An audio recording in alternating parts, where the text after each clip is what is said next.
പുതിയൊരു വീഡിയോയിലേക്ക് ഏവർക്കും സ്വാഗതം. ഈ വർഷം ഞാൻ കണ്ട കുറച്ച് കാളകളെ കുറിച്ചാണ് ഇന്നത്തെ വീഡിയോ. ഇത് പാർട്ട് 1 പാർട്ട് 2 എന്ന രീതിയിൽ ഇങ്ങനെ പോകും. അതിൽ പാർട്ട് 1 ഞാൻ ഈ വീഡിയോയിൽ ഉൾപ്പെടുത്താൻ ആഗ്രഹിക്കുന്നത് ഒരു 3-4 കാളകളെയാണ്. ഒന്നാമതായി എനിക്കെടുത്ത് പറയാനുള്ളത് ഈ വർഷം ഒരു പുത്തൻ സെറ്റ് ഇറങ്ങിയിട്ടുള്ള ബാബുവേട്ടൻ്റെ 1-ാം ജോഡി കാള. ആ കാളേനെ കുറിച്ചാണ് കുറച്ച് കാര്യങ്ങൾ നോക്കുന്നത്. ഈ കാളേനെ കുറിച്ച് പറയുമ്പോൾ എനിക്ക് പെട്ടെന്ന് ഓർമ്മ വരുന്നത് പുത്തനാൽക്കൽ കാളവേലയ്ക്ക് ആ കാളപ്പറമ്പിൽ കാളകളെല്ലാം നിരന്ന് നിൽക്കുന്ന സമയത്ത് ബാബുവേട്ടൻ്റെ 1-ാം ജോഡി കാളയുടെ ഫ്രണ്ടിൽ ഒരു കൂട്ടം ആളുകൾ, അത് ഒരുപാട് ആളുകൾ വരണവരൊക്കെ കാളേനെ നോക്കിക്കൊണ്ടിങ്ങനെ നിൽക്കുകയായിരുന്നു. എനിക്കിത് പെട്ടെന്ന് ഓർമ്മ വന്നത് എന്താണെന്ന് വെച്ചാൽ നമുക്ക് ശരിക്കും ഒരു കുളിര് കോരണ രീതിയിലുള്ള ഒരു അനുഭവമായിരുന്നു അത്. എനിക്ക് പെട്ടെന്ന് ഓർമ്മ വന്നത് മംഗലാകുന്ന് കർണൻ്റെ ഒരു വീഡിയോ പലരും കണ്ടിട്ടുണ്ടായിരിക്കും. അതായത് പൂരപ്പറമ്പിൽ ആനകൾ മൊത്തം നിരന്ന് നിൽക്കുന്ന സമയത്ത് കർണന് ആനകളുടെ കൂടെ നിൽക്കാൻ പറ്റാത്തൊരവസ്ഥ വന്നു. കമ്മിറ്റി എന്തോ ഇഷ്യൂ ഒക്കെ ആയിട്ട് അങ്ങനെ പോയിട്ട് ആ ആനേനെ അവിടുന്ന് മാറ്റേണ്ട അവസ്ഥ വന്നു. അപ്പോൾ ആ ആന അവിടുന്ന് മാറിയിട്ട് ഓപ്പോസിറ്റ് ഡയറക്ഷൻ നിൽക്കുന്ന സമയത്ത് അത്രയും ആനക്കൂട്ടങ്ങളിലേക്ക് നോക്കിക്കൊണ്ടിരുന്ന ആളുകൾ മൊത്തം അവർ ഫോണും കൈ പിടിച്ചിട്ട് കർണനെ ഫേസ് ചെയ്തിട്ട് കർണൻ്റെ ഫോട്ടോസും വീഡിയോസും എടുക്കുന്ന ഒരു വീഡിയോ, അത് ഒരു ഗംഭീര വീഡിയോ ആണ്. യൂട്യൂബിൽ ഒരുപാട് വൈറലായിട്ടുള്ളൊരു വീഡിയോ ആണ്. അപ്പോൾ ഇതുപോലൊരു സംഭവമാണ് എനിക്ക് പെട്ടെന്ന് ഓർമ്മ വന്നത്.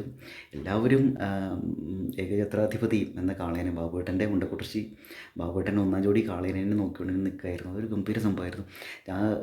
പുത്തൻ കാള. അപ്പോൾ ഞാൻ വിചാരിച്ച ആദ്യം ബാബുവേട്ടൻ്റെ 1-ാം ജോഡി കാളയിൽ ചെറിയ മാറ്റങ്ങൾ വരുത്തിയിട്ടാണ്, ചെറുതല്ല വലിയ മാറ്റങ്ങൾ വരുത്തിയിട്ടാണ് ഈ കാള എന്ന് വിചാരിച്ചാൽ അല്ല, അതേപോലെ കാള അവിടെ നിലനിർത്തിക്കൊണ്ട് തന്നെ പുതിയൊരു കാളേനെ മൂപ്പരുണ്ടാക്കി ഇറക്കുകയാണ്. അതൊരു ഗംഭീര രീതിയിലായിട്ട് അറേഞ്ച്മെൻറ്റും മൊത്തത്തിൽ അതിൻ്റെ ഒരു സിമ്മട്രി എന്ന് പറയുകയാണെങ്കിൽ ഇപ്പോൾ ഉടലായിക്കോട്ടെ, തലയായിക്കോട്ടെ, അതേപോലെ ആർച്ചായിക്കോട്ടെ, അതിൻ്റെ പണ്ടങ്ങളായിക്കോട്ടെ, എല്ലാം ഒരു എന്താ പറയുക ഗംഭീരമായ രീതിയിൽ ഉണ്ടാക്കിയിട്ട് ഈ കൊല്ലം ഇറക്കിയിട്ടുള്ള ഒരു കാളയാണ്. എനിക്കത് ഒരുപാട് ഇഷ്ടപ്പെട്ടു. പുത്തനായ്ക്കൽ കാളവേല ദിവസം മറ്റേ രാവിലെ സുധിയേട്ടനെ കണ്ടിരുന്നു റോഡ് കൂടെയൊക്കെ ഞാനിങ്ങനെ തിരിച്ച് നടക്കുന്ന സമയത്ത്. അപ്പോൾ സുധിയേട്ടൻ പറഞ്ഞിരുന്നു വൈകുന്നേരമായോ നമുക്ക് ലൈറ്റൊക്കെ നോക്കാം എന്നൊക്കെ. ഗംഭീര ലൈറ്റ്, ഒരു രക്ഷയില്ലാത്തൊരു ലൈറ്റായിരുന്നു അത്. ലൈറ്റായിരുന്നു അല്ല, ലൈറ്റാണ്. ലൈറ്റിൻ്റെ കാര്യം മാത്രമല്ല, മൊത്തത്തിൽ അടിപൊളിയാണ്. ഈ ലൈറ്റിൻ്റെ കാര്യം പറയുമ്പോൾ എനിക്ക് പെട്ടെന്ന് ഓർമ്മ വരുന്ന കാര്യം എന്ന് വെച്ചാൽ ഞാൻ പുത്തനാക്കിൽ കാളവേലയ്ക്ക് അവിടെ കാളുടെ ഫ്രണ്ടിൽ നിന്നിട്ട് ആ ലൈറ്റ് 12-13 മിനിറ്റോളം ഈ സംഗതി വീഡിയോ എടുത്തുകൊണ്ട് ഇങ്ങനെ നിൽക്കുകയാണ്. അതായത് ഫോൺ കൈ പിടിച്ചുകൊണ്ട് ഇങ്ങനെ വീഡിയോ എടുത്തുകൊണ്ട് ഇങ്ങനെ നിൽക്കുന്ന സമയത്ത് ഒരു 12 മിനിറ്റ് കഴിഞ്ഞിട്ടും റിപ്പറ്റീഷൻ വരാത്ത രീതിയിലുള്ള ലൈറ്റ് അറേഞ്ച്മെൻറ്റ്. നമ്മുടെ നിലവിൻ്റെ തമ്പുരാനിലൊക്കെ കണ്ടിട്ടുള്ള ഒരു സംഭവം ഉണ്ടല്ലോ, അത് മൊത്തം നമ്മൾ ഈ പൂരപ്പറമ്പിൽ പൂരത്തിൻ്റെ അവിടെ ഗോപുരം അല്ലെങ്കിൽ പന്തലൊക്കെ ഉണ്ടാവില്ല, അതിലൊക്കെ ഉള്ള അതുപോലെയുള്ള ഒരു ഗംഭീര രീതിയിലുള്ള ഒരു ലൈറ്റ്, അതിങ്ങനെ ഒഴുകുകയാണ്, ലൈറ്റ് ഇങ്ങനെ ഒഴുകുകയാണ്. അപ്പോൾ അങ്ങനെയുള്ള ഒരു സംഭവം അത് എനിക്ക് ഒരുപാട് ഇഷ്ടപ്പെട്ട്. അപ്പോൾ എനിക്ക് ഏറ്റവും ഇഷ്ടപ്പെട്ട കാളകളിൽ ഒന്നാണ് മുണ്ടക്കുറിശി ബാബുവേട്ടൻ്റെ 1-ാം ജോഡി കാള, ഏകഛത്രാധിപതി.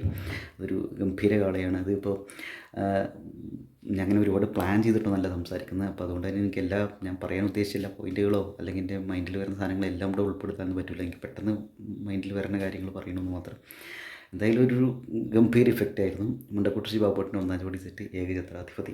ഉദ്ദേശിക്കുന്ന കാള എന്ന് പറഞ്ഞിട്ടുണ്ടെങ്കിൽ ഈ ഒന്നാമത് രണ്ടാമത് നിങ്ങൾ അങ്ങനെ വിചാരിക്കരുത് കേട്ടോ. ഞാൻ കാളകളെക്കുറിച്ച് പറയുന്നത് മാത്രമല്ല, ആ ഓർഡറൊന്നും ശ്രദ്ധിക്കേണ്ട. ബിഗ് ബി കാള. ബിഗ് ബി കാളയുടെ പ്രത്യേകത നമുക്ക് എല്ലാവർക്കും അറിയാവുന്നതാണ്. ആ ബിഗ് ബി മുമ്പുണ്ടായിരുന്ന 1-ാം ജോഡി സെറ്റിൽ നിന്ന് വളരെ വ്യത്യസ്തമായ രീതിയിലുള്ള ഒരു സ്ട്രക്ചറിലുള്ള ഒരു കാളയാണ് ഇന്നത്തെ ബിഗ് ബി.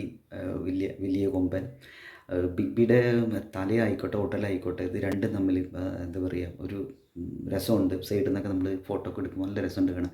ബിഗ് ബി കാളയുടെ ഞരമ്പിൻ്റെ ആ പോർഷനൊക്കെ ഉണ്ടാക്കിയിട്ടുള്ള ഒരു രീതി, അതിലിങ്ങനെ ഉയർന്നു നിൽക്കുന്ന ഒരു രീതിയിലുള്ളൊരു സംഭവമൊക്കെ ഉണ്ടല്ലോ, അതൊക്കെ വളരെ വ്യത്യസ്തമാണ്, നല്ല രസമുള്ള ഒരു കാളയാണ്.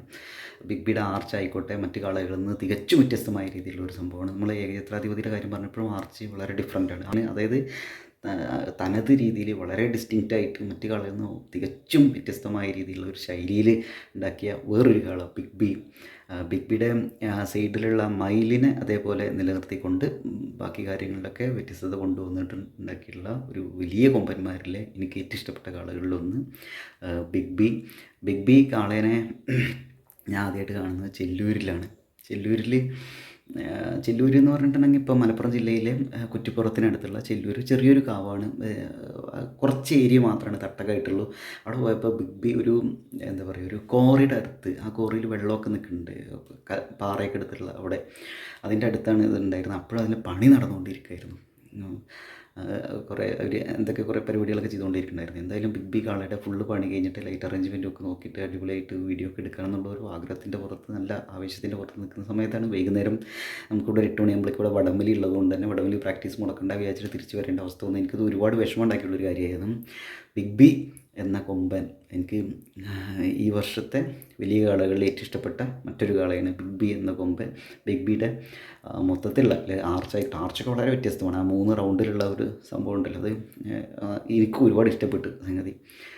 അതേപോലെ തന്നെ മൊത്തത്തിൽ അതിൻ്റെ തലയായിക്കോട്ടെ ഉടലായിക്കോട്ടെ ഇതൊക്കെ തമ്മിൽ ഒരു മൊത്തത്തിൽ കാണാനുള്ള ഒരു ഒരു ഒരു ഒരു ആനച്ചന്തം, ഒരു കാളച്ചന്തം അടിപൊളിയായിട്ടുണ്ടായിരുന്നു. ഈ കാളയുടെ കൊമ്പുകളിലുള്ള മടക്ക് എനിക്ക് ഒരുപാട് വളരെ ഇഷ്ടപ്പെട്ട ഒരു സംഗതിയായിരുന്നു. അതേപോലെ തന്നെ അതിൻ്റെ കൊമ്പിലുള്ള മൊത്തത്തിലുള്ള ഒരു വളവ്, അതേപോലെ കൊമ്പ് വരെയുള്ള തലയുടെ ഒരു വലിപ്പം, അതിന് ഭയങ്കര സെറ്റായിട്ടുള്ള കൊമ്പുകൾ, ആ മടക്കുകൾ, അതേപോലെ ഞരമ്പുകൾ, അതേപോലെ സൈഡിൽ നിന്നും ഫ്രണ്ടിൽ നിന്നൊക്കെ ഉള്ള സംഭവമൊക്കെ അടിപൊളിയാണ്.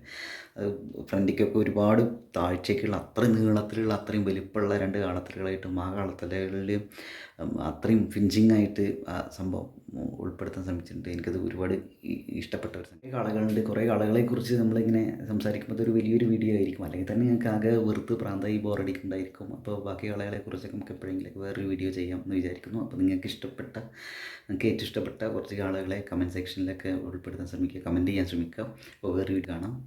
Thank you.